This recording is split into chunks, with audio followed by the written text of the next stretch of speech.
Hi students, this is Sri Hari. I'm having 10 years of experience in IT industry as well as in AWS, Google Cloud and DevOps. So let's introduce the DevOps course details. We have DevOps tools. We need to discuss on DevOps tools and then Git and Jenkins, Maven as application server, Tomcat, JBoss and IBM WebSphere or WebDog server. Cloud is here AWS Cloud and we are also having the Docker and Kubernetes installation, and for configuration management purpose, we use Ansible. And also for monitoring, we are using Nagios. We can use Dynatrace also. And including that, Linux part we are covered.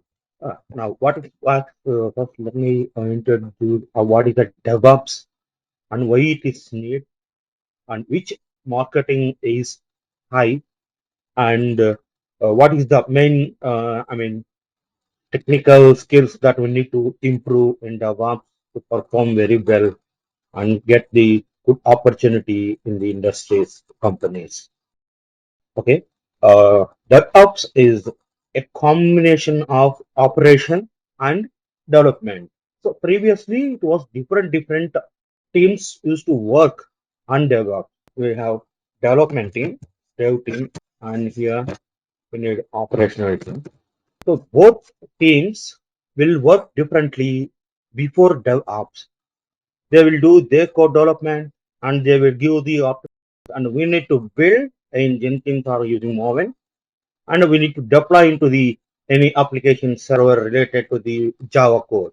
And we need to do the testing continuously to get the good output and increasing the market of the customer. So this is old version, but now we are working with the dev and operational team together. I mean, these both skills we are working here to install any software and to run the business of the customer to scale up his market and to earn, getting the financials things and all. So we have tools, right? Azure, Jenkins, Maven, whatever tools you need a environment. I mean, or operating system. See, if the client want to scale up 100 machines immediately, it will take time.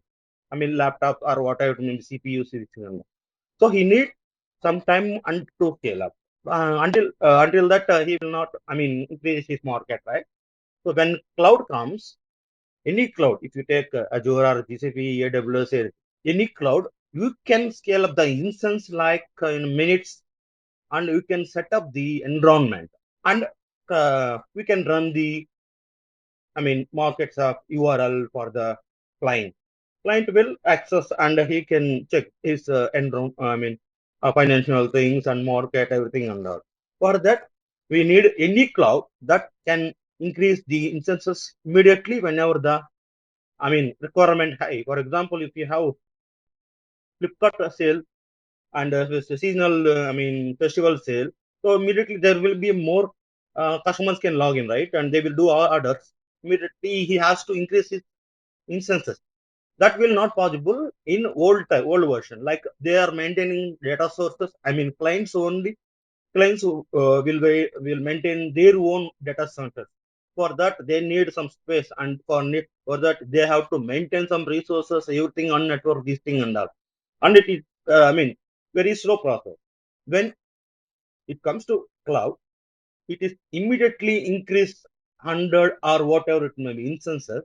And when the load is down, when Flipkart load is down, the season is ended, and normal users can log into the Flipkart and they can use they can purchase the product. That time it has to scale down.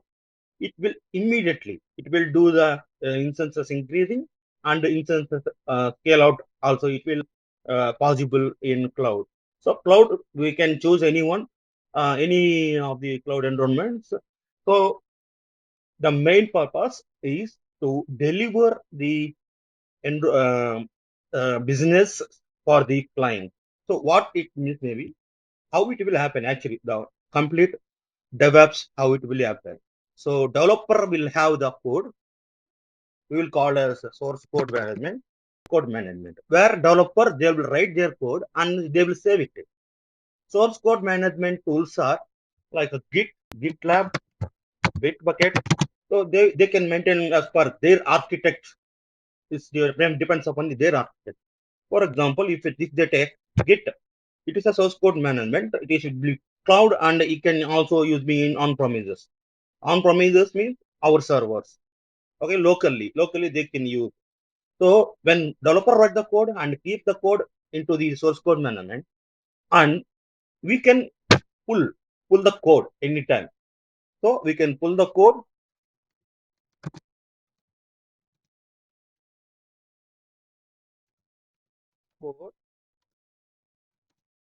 and we will deploy into the Maven. What is Maven? Maven is a build tool. So code is ready and it should be, I mean, it has to be built. Once build is done, then only the application is ready to deploy into the server. Once after deployment, the application is accessible. Now, application is nothing but URL. Like a Flipkart is a URL and Amazon is a URL. It is a public cloud.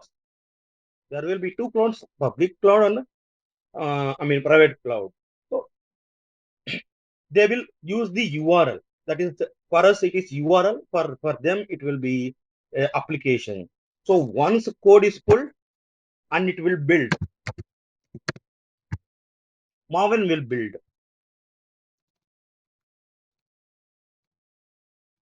So done. Code is now ready, build. Now we have to deploy into the any application server. So we need deployment.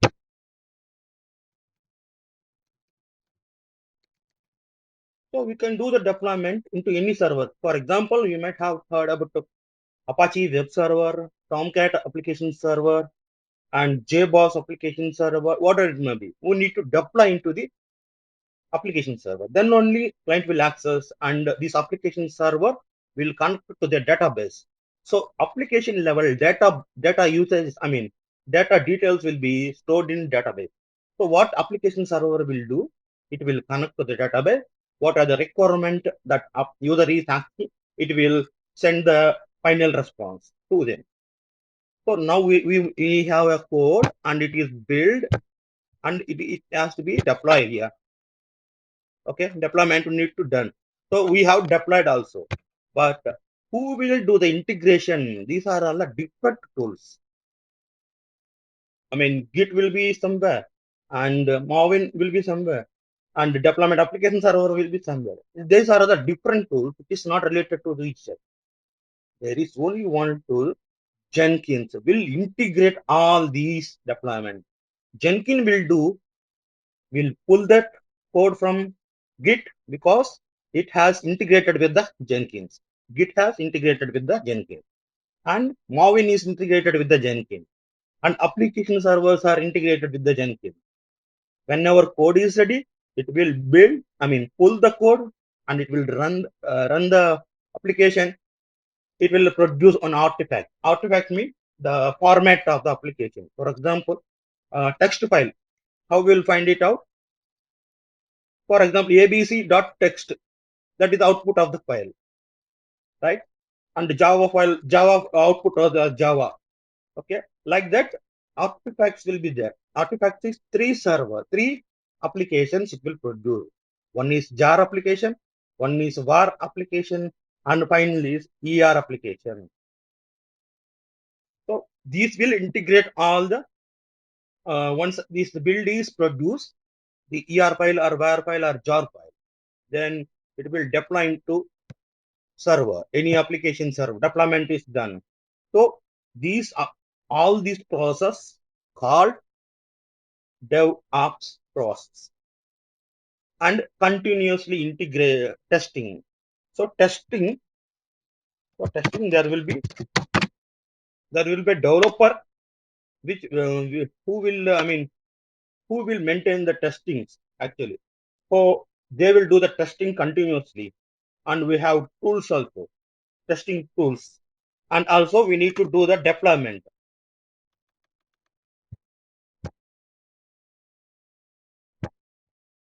So what is the DevOps actually? It is taking the code and build and deploy into the application server, and finally you will get a URL.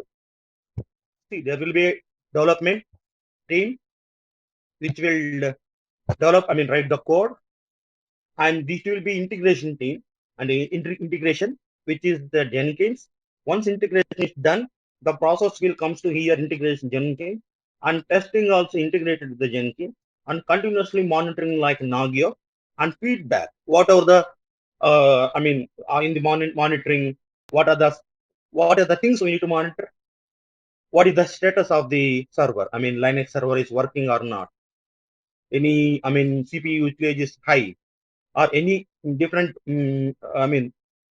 any problem, errors which is occurring. These will monitor. Now gears will monitor and send the feedback to the deployment team. Deployment, again they will do the operation, and again they will do the ER5. Again it will integrate to the application server. Deployment is done, again testing. So this is the life cycle of the DevOps.